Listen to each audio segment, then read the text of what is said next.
13th floor.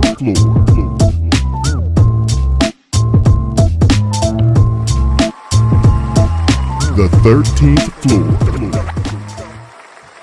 Welcome, ladies and gentlemen, to the 13th floor, where the furniture isn't always the best, but the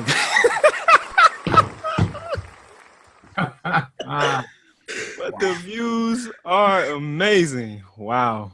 Yeah, that took me totally by surprise. You have it, man. How you doing, Coach K, in the building? What's going on? I'm good, man. How you doing?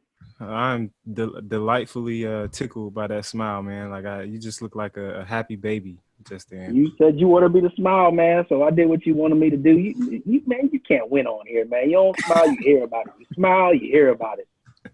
I don't have to take this, man. I'm gonna revoke your access next week. Oh man, don't do me like that. Don't do me like that. Faison, man, we miss you, bro. What's going on? Hi, I'm happy to be back. As always, whenever I'm on here, I enjoy myself. I enjoy you guys. Looking forward to this wonderful conversation today. Awesome. And we got BJ back on 2 weeks strong. What's going on, sir? Yes, sir. It's a beautiful day in the neighborhood. Let's go, baby. Let's go, man. Hey, you gonna go for a record? You need one more week. You might have a record. I think I need one more week. May not happen next week, so it might start all over again. And a very special introduction to our special guest, Miss Trinice McNally. How are you today? I'm good. I'm tired, but I'm good. You're not tired, man. We just getting started here. I'm excited to be with y'all. Y'all look a little funny, so this should go great. I don't know to take that as a compliment. Look a little funny. Hold up. What is it with the women that we bring on the 13th floor? They always come out here with the shots and the shit. The show's looking funny so far. Not like as in the way you. Oh, the show's looking funny. Okay. Yeah, what is wrong with y'all? All I heard was y'all look funny. Listen, I look funny at all. I was good. Yeah, I'm like, y'all look funny. Like, I'm watching the dynamics happening, you know. Yeah, you're on mute, Kay. But yes, Miss Trinice McNally, the founding director of Multicultural Affairs for UDC, University of District Columbia, all new Center for Diversity, Inclusion, and Multicultural Affairs. And she is a proud graduate from Bethune-Cookman University now, right? For a while now. Oh, okay. Yeah. Bethune-Cookman University. Absolutely. Welcome to the show. We're here to talk about HBCUs, man. Hold on, man. What's that, man? Wildcats? Yes. Yeah. Yeah. See? Got it. Cool. You already know what's up. Yeah. I think we all do, man. I had some fun times down in Daytona, man. I can't even lie, man. I had a good time there when I would visit. We don't go back to those days. No one talk about them at least. Oh. What were you doing those days? Jay, what were you doing in those days? I was forced to go to Black Beach right after I crossed. I was the newbie, so I had no question. Get in the back of the car and ride. I was the only sober one all weekend, so I had to go. I bet you were. My question is, did you end up at the Crystals? Oh, Crystals on Ridgewood. Hey, look at that. I do know, don't I? You know, I've never been to Black Beach, ever. Yeah, Black College Reunion it used to be a thing. Man. Not a thing anymore, I think. No. God, I would never go back to that joint. Yeah, and then it's like Oktoberfest, which is really for like white folks, but we go and crash it, make it black. Okay. There was black folks out there. We went and hung at Bethune while Oktoberfest was going on. We was posted up on that one street. Half. That's it. That's it. And just sit there and watch craziness happen. And eat food. Yes, eat good food. I think I've never been to the Crystal in Daytona, but I used to always frequent the Bethune Grill. Come on, Bethune Grill, the wings. Get the wings, man. Oh my God! Like I don't. Got cocaine in it. Yeah. Yes. Yeah, I'm convinced. I don't even eat meat. I'm pescatarian, and it makes me want to sneak off and go back. But I get the shrimp. I get the shrimp dip. Absolutely. So we want to talk about the HBCU experience, man, and you have it from both ends of the spectrum as a graduate as well as an administrator and faculty. So, give us a little bit of your background to start off with.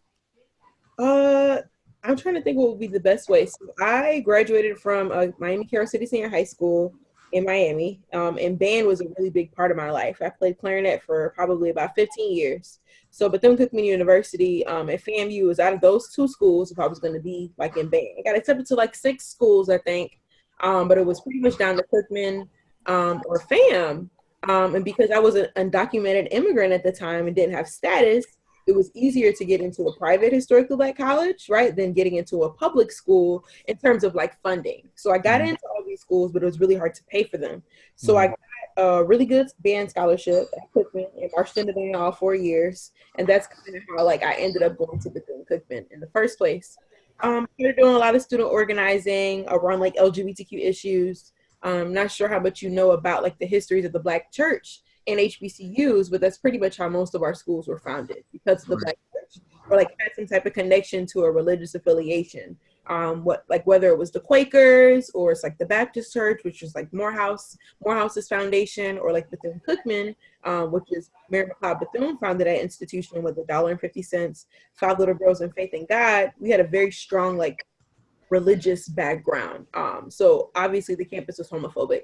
And I probably was out on campus probably my sophomore year, like had dated men, had an ex-boyfriend. He was a Kappa. He was so trash. He was trash. I'm sorry. I see your fine new pie in the corner. I had to say that.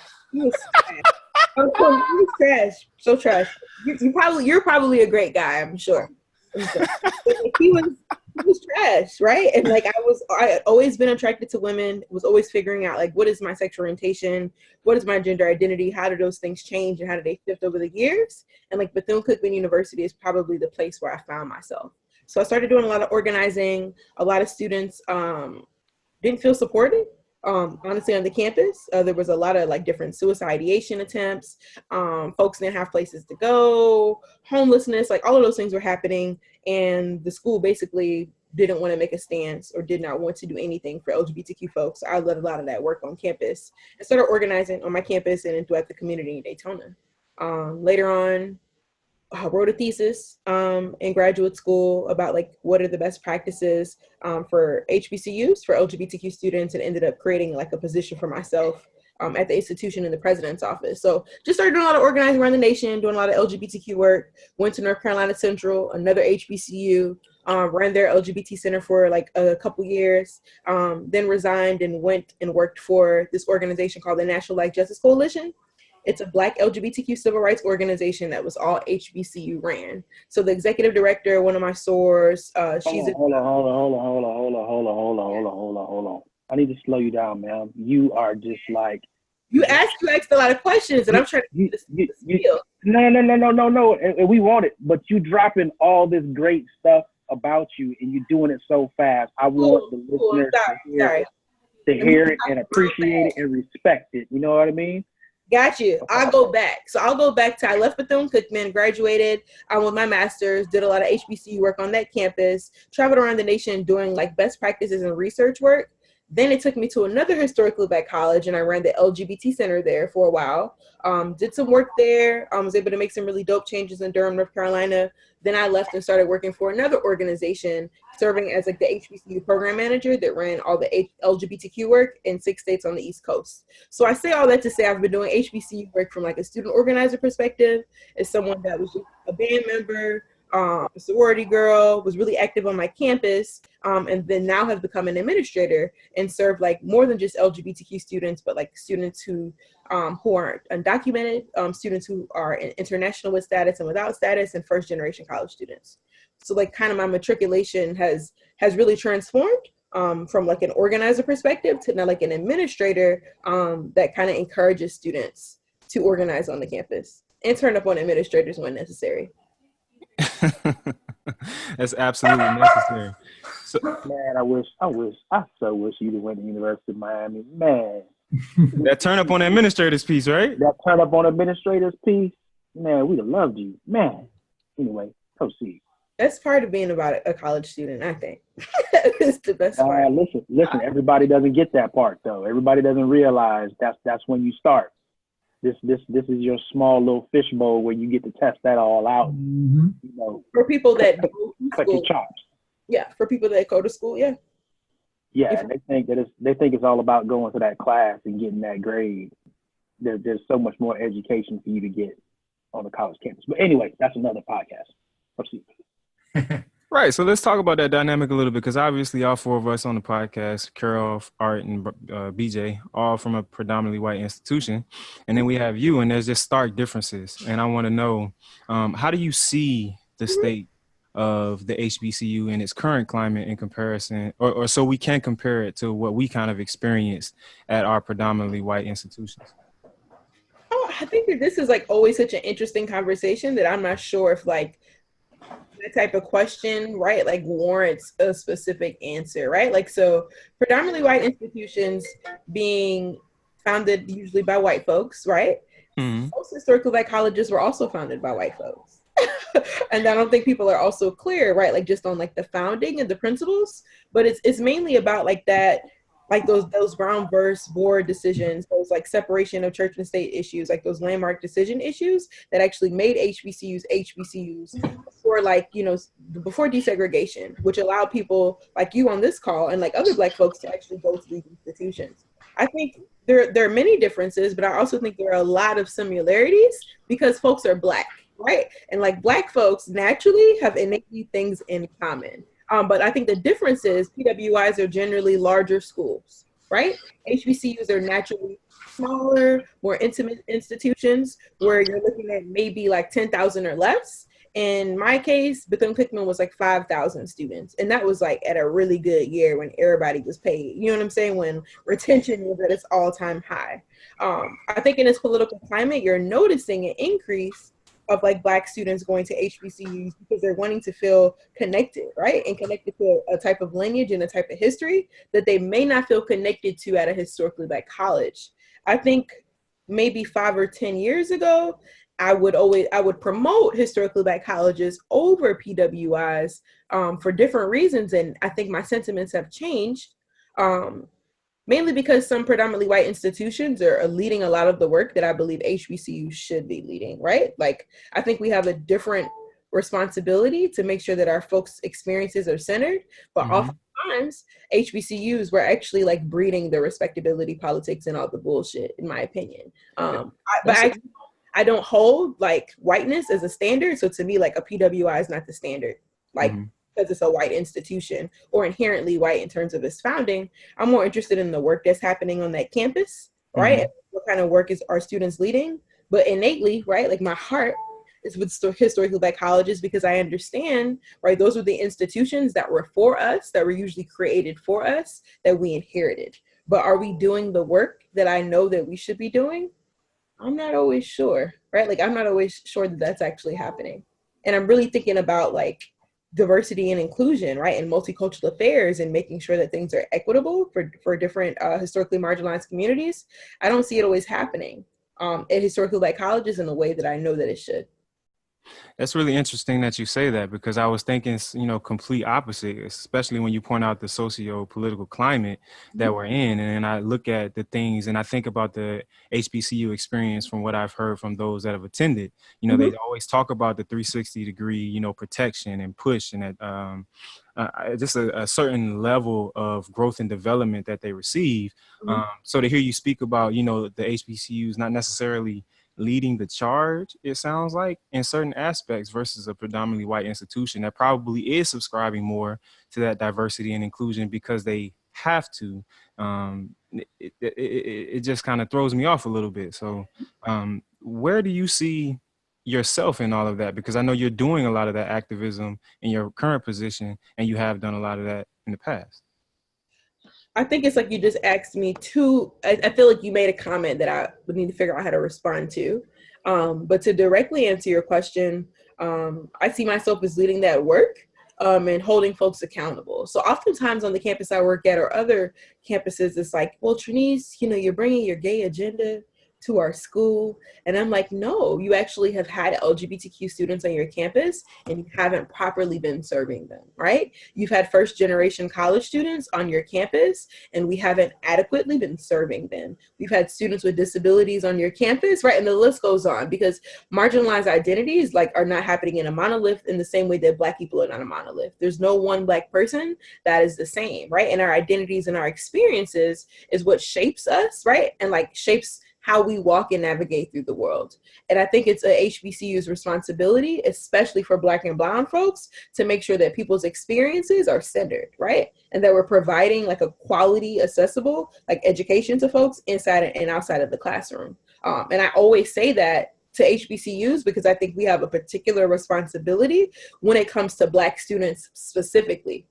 Like specifically, it is our role and responsibility to make sure that students have the care that they need, that students feel affirmed, that they feel supported, that they have a curriculum that's truly inclusive and that's really going to prepare them, right, for the world when they graduate, and not going to like reinforce like more like patriarchal, misogynistic little assholes running around the town, which is what we see on television and in the White House, right, and in different political administrations. And they're not all white folks. Some of those are people too.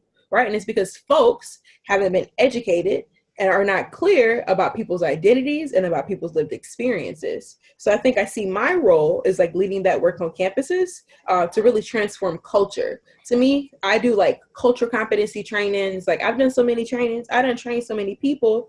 And to me, trainings are like not pointless, right? Because I think that's the first step. Right. Like saying that I would like to go to a training and I am willing to learn this specific thing. But it's about transforming and changing the culture. Like we have to shift culture. And to me, HBCUs play a much larger role. And I want to be careful about my words because HBCUs and the Black church are the oldest institutions that Black people have had post the transatlantic slave trade, right? Like we've had the Black church and we've had historically Black colleges. And historically Black colleges came as a result of the Black church, right? So I just think that the responsibility is different.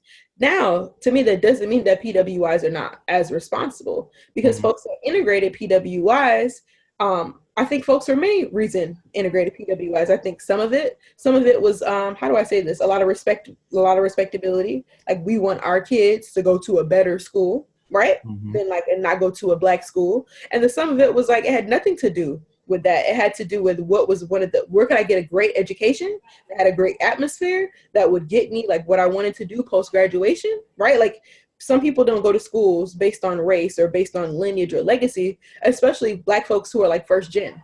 Like most of us are either first gen, some of our parents went to school, but they weren't like big top tier school. For y'all went to UM, right? Like one of the best schools in the country that everyone knows about. Like whether it's medicine, whether it's biology, whether it's education, whether it's like the football team or even the band, like University of Miami is like a top tier school. Man. I would say I love how she put three things before the football team. You know what I'm saying? Yeah, just to me the football team. No. I don't have any issues. He reacted to the band just like me. Because she mentioned the band, I was just like, oh my gosh, really? The band? Right. Oh, in terms of musicianship, yeah. There's the symphonic band and the orchestra at University of Miami is one of the best in the country. Yeah. In terms of musicianship, not showmanship. So but somebody's validating their whole claim to be the band of the hour. No. I ain't never gonna say. Look, I ain't never gonna say that.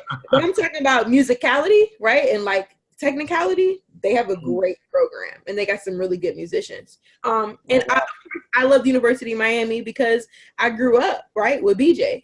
So that's literally all I seen was the University of Miami, going on tours of the institution and learning about the school and like learning about the culture of like the football and what that has done for our whole city. Right, UM has like put our city on and brought a sense of pride. So I think that there are many benefits, right, of PWI culture. But what PWIs have to do is not just allow Black folks to enter their school and to check boxes, which is what a lot of PWIs do. But when they integrated those schools, I don't always think that they really wanted us at those schools. When these EEOs came about and these affirmative action laws came about and like for equitable resources, it was checking a box to say that we're doing a thing. But when I have like friends who go to these institutions and the way that they're having to fight in their Black student unions feels very much like the experience at an HBCU, because it's like they wanted you at their institution, but they didn't provide the resources that you needed in order to thrive. So it's really a higher ed problem.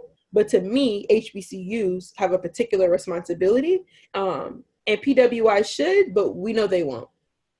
I have not seen a school that has done it well, that has like literally created equitable resources for their marginalized populations in a way that their students did not have to turn up. Rutgers is doing exceedingly well. They're doing much better than they were, but a lot of people had to do a lot of work on that campus in order to get it done. I don't know if that answers your question, but I hope it does. Yeah, you gave us a whole lot.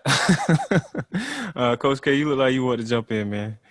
A few times, actually. All I was gonna say was that she hit the nail on the head with the whole diversity piece, and even when you talk about multicultural student affairs, right? So 3 out of the 4 of us on here were heavily involved with multicultural student affairs. We're still kind of involved with multicultural student affairs and what they have going on, the resources that have been taken away from them, resources given to them, who they report to. We're still heavily involved in that fight because it takes alumni to get involved, because our students that are currently at our PWI don't realize what that resource is and what it does for them. But again, you hit the nail on the head when you said about them really wanting us there. It was just to check a box. And it is just that basic surface level of diversity. Well, we're diverse. Look at, we've got 13% Black population, right? We've had 13% Black population for as long as I can remember, right? And my thing is, okay, take out all the athletes. What do we have left? Take out the folks that make us a gang of money. What do we have left? Nobody ever wanted to answer that question, right? So it was very interesting to me, though, that you work at Multicultural Student Affairs on a historically Black college campus, because I'm really interested to see what that means at an HBCU versus a PWI. That's what it is. Exactly. Absolutely. I think that's a really good question. And I think you also made really good points. And I don't want to say this is the argument, because I think that kind of sets a different tone. But usually my argument is because folks don't understand, why do we need diversity and inclusion? Why do we need multicultural affairs at an HBCU? Because HBCUs don't only serve African-American students. Right? That may be the precipice and the premise that people think, because of course they're situated in America. Usually HBCUs have some connection to the South. They're usually on the East Coast. Right? There's a whole regional and kind of blueprint explanation for how and where HBCUs are located. But we serve, I don't even know how to explain to you the type of students that we serve in the diversity of students that we serve. Because sometimes to me, it seems insulting and redundant for me to explain to Black people about our diversity, right? There's no set of Black people that is the same. And that's usually how I introduce the conversation through a multicultural standpoint, because I serve many different types of students. The institution is 60% Black, right? 13% of those students are international students. Those international students can identify as any particular thing. So some of those students are Black. Most of them are from Saudi Arabia, Qatar, Jamaica, and I think Nigeria. I think those are my top 4 countries out of the 502 international students that I have. When you just look at that number, right, the way that they have penetrated the campus, we probably have one of the most culturally sensitive or diverse HBCUs that I've seen in terms of diversity. So the diversity and inclusion piece is not just about race, it's about the different complexities, right? And the different types of folks that we serve. I also work at a post-traditional campus. So we have non-commuter students. So traditionally college students are age 18. My students start at age 24. Now you have a small percentage of young folks, right? But a lot of these students are older students who are young age adults up into 60s or 70s. We serve all kinds of students. So all my students are just not your young traditional age type of student. A lot of our students, we have a huge undocumented population, which has become sensationalized in the media over the last couple of years, because people are learning about undocumented people as if they have not been in the country for decades. But now HBCUs have a decision to make, right? Are we going to make our institutions sanctuaries for these folks, or are we going to shut them out in ways that Black people know that should not happen, right? Because Black people have always been historically marginalized in very particular ways that other groups have not. Regardless of if we're talking about Latinx folks or if we're talking about Asian folks, the way that Black people have been marginalized in very particular systemic ways, other races might have commonalities and similarities, but not in a way that Black people have been situated on a spectrum. So when I do diversity and inclusion work, it's really about helping students understand where they are in their identity, but moving them out of identity into action, and acknowledging, right, the different identities that they hold. So the three pillars that the center does work with are LGBTQ students, first generation college students. And the way I've defined first generation is first generation college students who like, they're the first generation in their family. And then like first generation immigrant folks, right? So like students who were born in America, but their parents were born in another country, because that brings a completely different implication, right, than just an American student who doesn't have that experience. And then of course, LGBTQ folks. So yeah, those are like the three populations that I focus on specifically, but that D&I multicultural affairs comes in a lot with like my international population, a whole lot. And then DC being a huge metropolitan area where our school is actually surrounded by like hella embassies. Like I think the embassy of Sudan is down the street, Qatar is across the street, like Russia is around the corner. Like we're like in the middle, like it's a metropolis of just international embassies. So we're actually just situated like in a very interesting place where we attract a lot of diverse type of folks. And those folks aren't just white folks. They're like folks of all different races and creeds. So that's like the approach to the work. And then your approach. So given the diversity that we see that you're seeing at the HBCUs, it's not typically expected. Do you see those folks having such a harder time transitioning versus, you know, how we kind of have to try to fit in and work extra hard at the PWIs to transition into that environment and acclimate ourselves? I don't want to like position them against each other. I think that when a Black student or a brown student, a non-white student is entering a PWI, depending on where they were raised, right? Like how they were socialized, they're going to have a particular type of experience. If they were raised predominantly around Black folks, it's going to be an interesting experience because it ain't going to be that many when you get there, right? So that's just going to be one thing. I think there are many different dynamics that come into play when we're talking about like race, gender, and class, right? Like and people's like understanding of how they've been socialized at a PWI versus why Black students feel comfortable in an HBCU because it feels like home, right? But it might feel like home for people that are American or Americanized. Now, when folks are coming from another country, in a country like America, especially in this political climate, I think that experience altogether is going to kind of be traumatizing. Some of my students are traumatized by the experience they have in America, and that depends on what country they're from. But we live in a very like anti-Muslim country now, right? Like we live in. Give us an example of that, please. That's what I want. A couple examples, a couple things you hit on. I want to hear a couple examples because let everybody understand exactly what that means and what that looks like. So xenophobia, right? We currently have a person in the White House right now who's not my president. We call him 45. I'm pretty sure y'all call him the same thing. Who has been probably one of the most blatant racist persons in power we've ever seen in this country in a way that's visible. The rest of these, I can't say that word because we're on a podcast, but the rest of these people, right? Like the rest of them have been the same, I'm sure. They just haven't done it in a blatant way that shows us who they are, right? So we live in a country that has tried to ban TPS, temporary protected status, for Haitian folks, right? For Sudanese folks, for folks that are from El Salvador and Honduras that have made very blatant like remarks about Muslim folks, like creating a travel ban, like all of these things. And like all of those things are not happening in a silo. They all impact students and they all impact higher ed.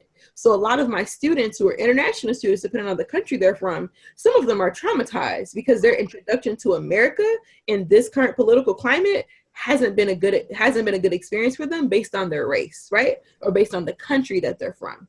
So I think it really just differs on the type of students, but most of my Black students are from Jamaica, who go to UDC. And I think that the country is, they're like, I don't know where I'm at. I don't know what's going on. When we're talking about like LGBTQ issues, it depends on the student, right? Because of the culture or what people think and understand the culture of Jamaica to be is a homophobic place, which is not true for all people, but that's like the popular understanding that Jamaicans are homophobic, right? A lot of my Saudi Arabian students, they don't engage at all. They don't come to events. They pretty much have their own like communities. They live in the same places, in the same apartment buildings. They only talk to each other. They're all in the School of Business or the School of Engineering. And I don't want to say they fall into the stereotypes, but I think for safety, right? And to feel comfortable and to preserve their culture, they band together. So I can't really, I hope that's helpful, BJ, like give you examples of like, depending on where people are from. Especially if their country is one of the countries where this guy or the president has said like, really disgusting xenophobic remarks. So outside of you and the current and the things you've done right there, are there any other specifics that UDC has done as a system or as a community to help support or help outside of establishing the center you're doing right now? Yeah, so I don't want to say outside of, because I can't really speak to that. I can only speak to the work that I've been leading since I got there this year. But what my understanding of the international student experience is that there have been organizations, which I get the same feeling as how you all have come to know each other, that have led work on campuses. And those organizations at UDC have been the African Student Association, it's been the International Student Association, and the Caribbean Student Association. And they have created this sense of community within each other, right? For support, for resources. I'm talking about when students were getting here off the plane, they were the ones picking the students up, not officials. When people need to host dinners, they were the one hosting the dinners at their homes, making sure that people got fed. When people need like things like condoms and tampons and all kinds of things, like they was pretty much running that work themselves. And some of the students were struggling, but some students saw it as their responsibility, you know? And to me, that's not an HBCU or PWI thing. I think that's like a community thing, right? It's like a black. It's all across the board. So all those organizations that you just named on the HBCU, we had COISO, Council of International Student Organizations. We had CSA, Caribbean Student Association, which had a bunch of people under that. We had ASU, African Student Union. So all of those same organizations, we have some faction of it at our PWI. And you're absolutely right. We had incoming students. It was people from those organizations that hosted them. When we had just American or Americanized students, Black students, it was us that hosted them and took them around and did things for them. So it's very much the same. Yeah. There's one difference that I want to start talking about, and I want to open up a little bit, right? So when you look at that transition, so take yourself, right? First question, hold on. Were you born in the States or were you born in Jamaica? No, I was born in the United Kingdom. My You family's were born in the UK. Doggone it, you messed me up, man. I was trying to be the Biden to your Obama in 2026, but we can't even. haven't voted. Yeah, man. Okay, anyway, back to what I was saying. So what is that preparation for that world? So for you, you went to Carroll City, right? Let's go ahead and call that what it is. It's a black high school. The best one in Miami-Dade County. All right, Chief. Let's keep it moving.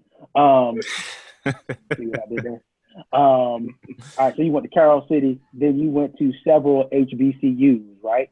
So then when you finally transitioned, if you were not working in the HBCU field at this point, you would be out in the predominantly white society, right? Which I would think, maybe not for you, but for a lot of our HBCU graduates, I think there is a shock factor now when you get out into that real world that we probably started experiencing at our PWI already because it was all around us. We already knew that we weren't really wanted there. We were already the victims of a lack of diverse thinking, a lack of being open to other cultures, other races.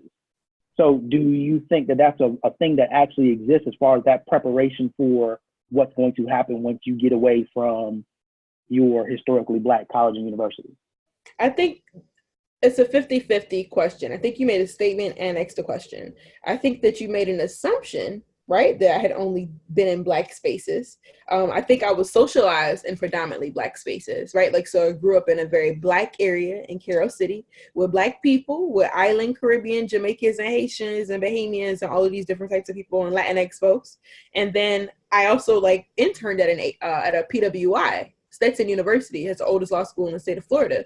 I worked there for 2 years while I was in grad school. So I promise you, I said probably not you. Because right. But no, I'm going somewhere. If you let me finish, okay. I'm going somewhere. I will let you finish.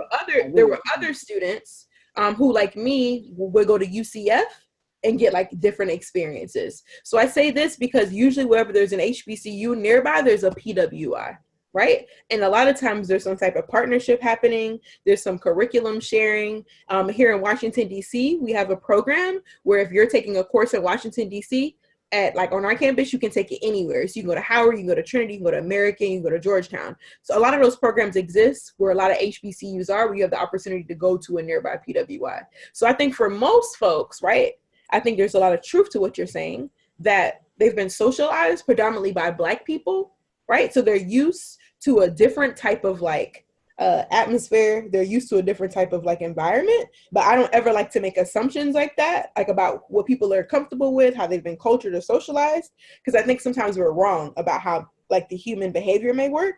What I think is that I completely agree 100% with your statement about like you all as Black folks integrating this PWI essentially and having a really interesting experience with white folks, which really showed you the real world in a very different way than folks who had to go to an HBCU and like matriculate through that process. I think you're absolutely right.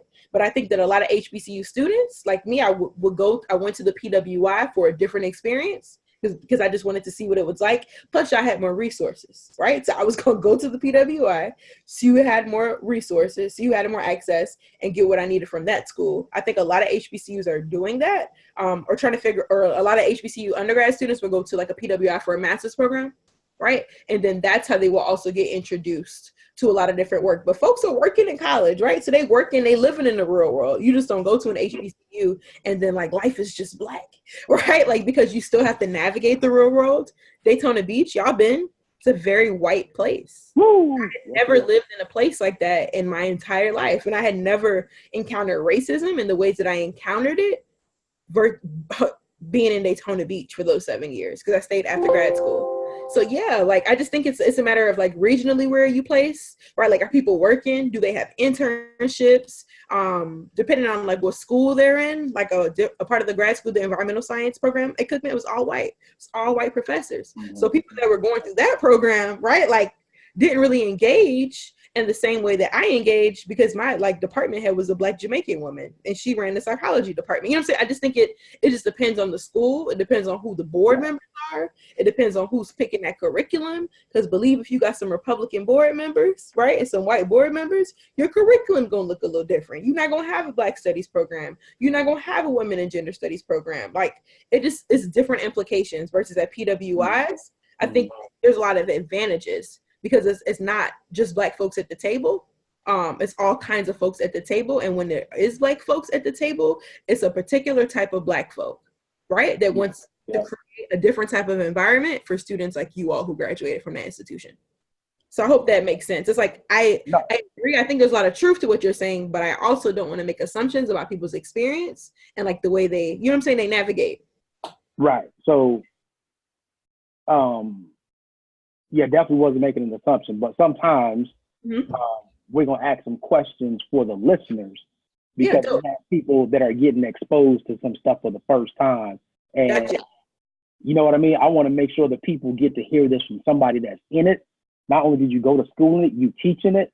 So, and you know what I mean? You're an administrator in it. So I want them to hear that and be able to take that back and do something with it, because the diversity piece, we've broken it down to being about race and sex, but the diversity piece actually starts in how you think.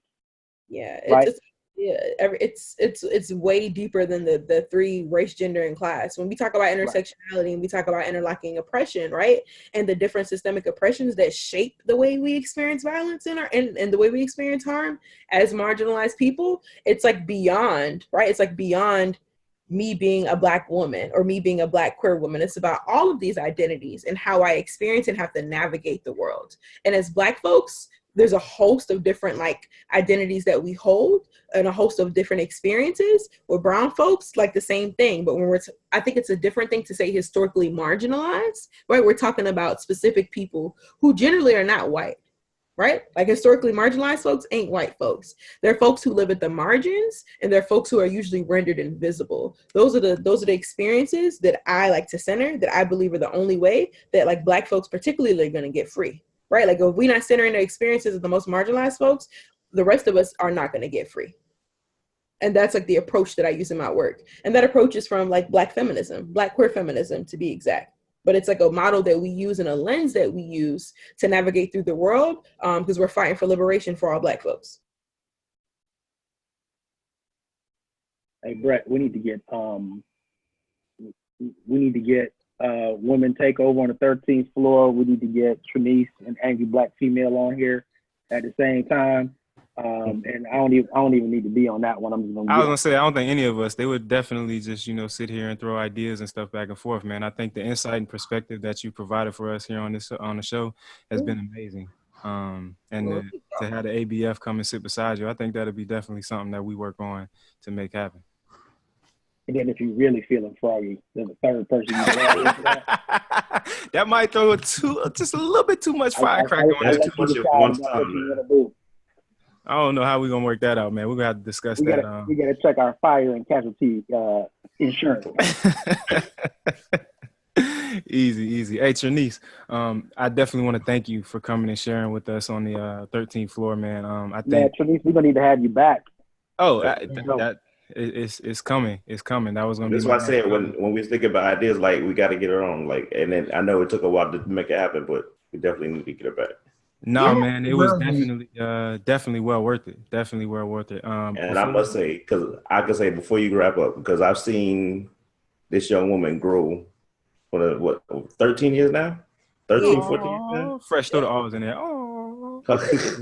So what you hearing now and see her life just transform. She has taken it upon herself to make sure that she educates herself. And I'm not talking about just book knowledge, just navigating the world and navigating life, to make sure that everything you heard today is genuine from the heart, and just experiences that shaped her opinions and her approach to life. So I'm so proud of her and everything she's doing.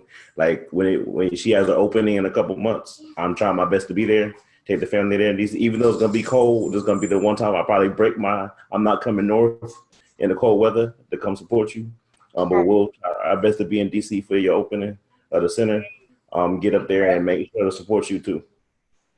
Thank you. Y'all all welcome. It's gonna be lit. I'm gonna have a party. Drop the information real quick. When is it? So we're doing it February 13th and 14th here in DC. After, I don't know if y'all know about HBCU culture, but like after convocation, convocation is like the biggest thing. It's where all the dignitaries, board members, all the alum, whole bunch of Black folks come together to hear like this address. And it just so happens that it's our Founders Day that same day and Valentine's Day. So I'm doing a grand opening for the center, a reception, and I turned 30 about 32 days later. So I'll be bringing in like my 30th birthday celebration because my family and friends gonna be here. It's gonna be lit. I'm having a party. So there it is. The 13th floor is gonna be present. I'm already up here in the area, so all you need to do is shoot me the flyer, and I'm there. Okay, great. Brett, Trinice, can you tell us how to our followers can follow you on any kind of social media or anything else? Sure. So I don't do Twitter anymore. I've been in Twitter jail too many times. I quit. I wonder why. So on Instagram, it's Ayozuri, AYO_ZURI.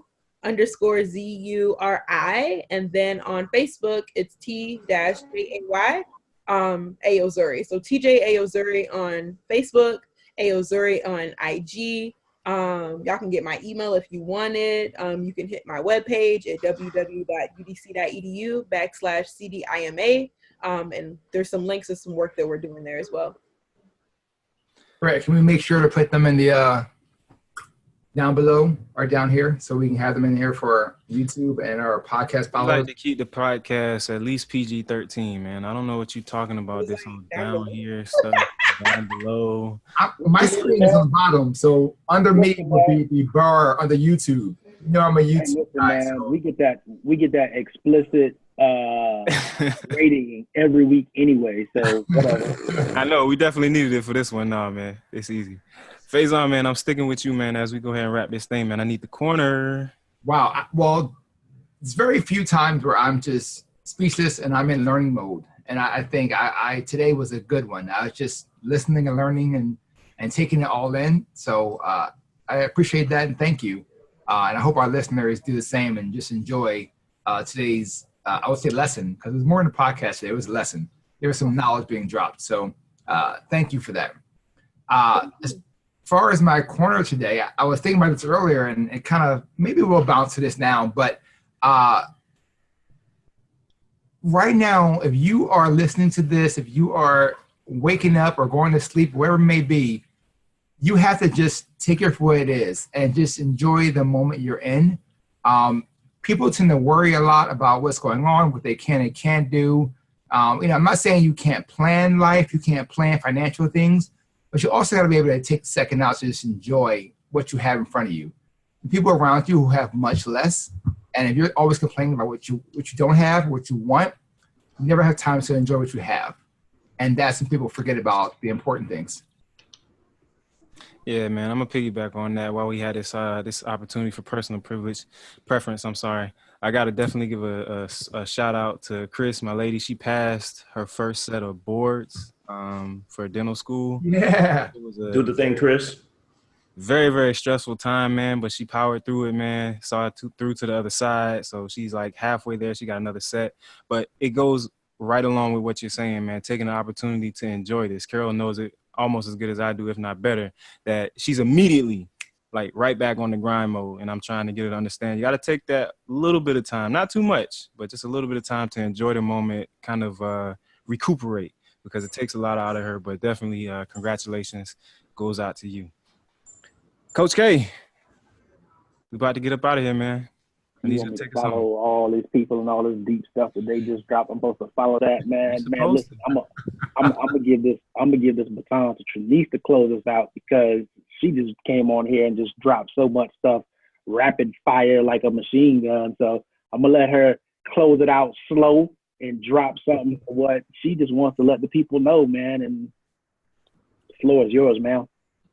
Wow, thanks y'all for having me. This was really like dope, and I'm glad I got to spend my night with y'all and share information. I think that it's really important that folks know that the political climate that we live in and the world that we live in is really not about what school you go to. Like at this point, I will hope that folks like respect and value the work that HBCUs have done and led in our communities. Because whether you went to them or not, if you're a Black person that's living in America, you've been impacted, right?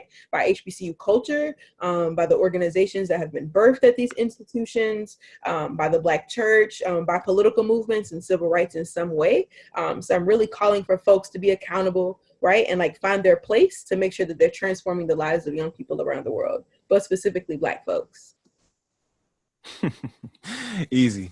That's all we got, ladies and gentlemen. Remember, you can get this podcast on iTunes, Google Play, SoundCloud. You can catch the videos on YouTube and Vimeo, and follow us at 13th Floor, please. All your social media handles, Instagram, Facebook, all of that.